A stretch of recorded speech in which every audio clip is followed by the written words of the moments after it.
مسجد سے آتی اذان کی آواز ہم سب روز سنتے ہیں، ہے نا؟ ایک بہت جانی پہچانی پکار ہے، لیکن کیا کبھی سوچا ہے کہ اس پکار کے جواب میں ایک ایسا وعدہ بھی چھپا ہو سکتا ہے جو حیران کر دے؟ خاص طور پر خواتین کے لیے اس میں ایک غیر متوقع بلکہ دگنا انعام ہے۔ چلیں آج اسی دلچسپ تعلیم کی گہرائی میں اترتے ہیں۔ تو یہ سارا معاملہ شروع کہاں سے ہوتا ہے؟ یہاں سے۔ نبی پاک صلی اللہ علیہ وسلم کا ایک فرمان ہے خاص اس شخص کے بارے میں جو اذان سنے۔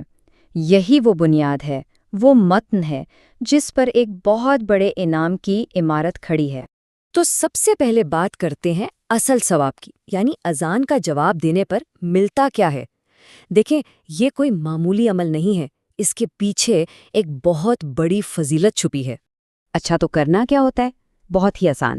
جیسے جیسے مؤذن اذان کے کلمات ادا کرے، سننے والا بس انہیں دہراتا جائے، ہے نا؟ بالکل سادہ سا کام، لیکن روحانی طور پر یہ بہت طاقتور ہے۔ اور اس چھوٹے سے عمل کا اجر کیا ہے؟ سنیے، مردوں کے لیے 1,00,000 نیکیاں۔ سوچئے ذرا، 1,00,000! یہ خود ایک بہت بڑا انعام ہے، لیکن کہانی یہاں ختم نہیں ہوتی۔ یہ تو صرف آدھا قصہ ہے۔ یہیں سے بات ایک نیا موڑ لیتی ہے، کیونکہ جیسے ہی اس انعام کا ذکر ہوا، ایک بہت اہم سوال اٹھایا گیا۔ ایک ایسا سوال جس نے آپ کہہ سکتے ہیں کہ پوری گفتگو کا رخ ہی بدل کر رکھ دیا۔ اور سوال کس کی طرف سے تھا؟ خواتین کی طرف سے۔ وہ جاننا چاہتی تھیں کہ اس عظیم ثواب میں ان کا حصہ کہاں ہے۔ ان کی بات ایک سادہ سے سوال میں سامنے آئی۔ اور خواتین کا کیا؟ دیکھیں، یہ صرف ایک سوال نہیں تھا، اس کے پیچھے ایک گہری فکر تھی، ایک احساس تھا کہ شاید نیکی کے اس کام میں وہ پیچھے رہ جائیں گی۔ یہ اصل میں روحانی طور پر اس اجر میں شامل ہونے کی ایک شدید خواہش تھی۔ اور پھر اس سوال اور اس فکر کے جواب میں جو بات سامنے آئی، وہ تھا ایک وعدہ، ایک ایسا وعدہ جو صرف تسلی نہیں لیتا بلکہ تمام توقعات سے کہیں بڑھ کر تھا۔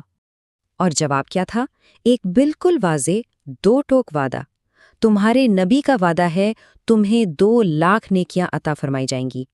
کتنا صاف اور امید سے بھرا ہوا جواب ہے۔ اب ذرا اس وعدے کا حساب کتاب سمجھتے ہیں، کیونکہ یہاں بات صرف برابری کی نہیں ہو رہی تھی، بلکہ معاملہ اس سے بھی آگے کا تھا۔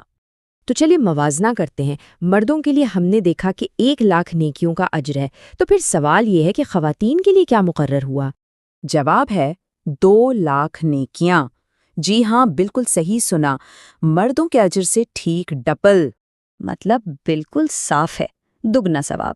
سچ پوچھیں تو یہی اس پوری تعلیم کا سب سے حیران کن پہلو ہے، ایک ایسا انعام جو اللہ کی رحمت اور فیاضی کی ایک مثال ہے۔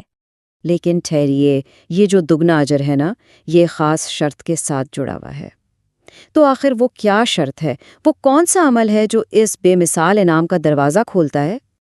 اور وہ شرط تھی گھروں کے اندر رہنا، اذان کا جواب دینا۔ یعنی اس روایت کے مطابق یہی وہ خاص عمل ہے جو اس دگنے اجر کی چابی ہے۔ اور بات یہیں پر آ کر ختم ہو جاتی ہے، ہمیں سوچنے کے لیے ایک سوال دے کر کہ آخر اس وعدے میں اور اس کے ساتھ جڑی اس شرط میں کیا گہری حکمت پوشیدہ ہو سکتی ہے۔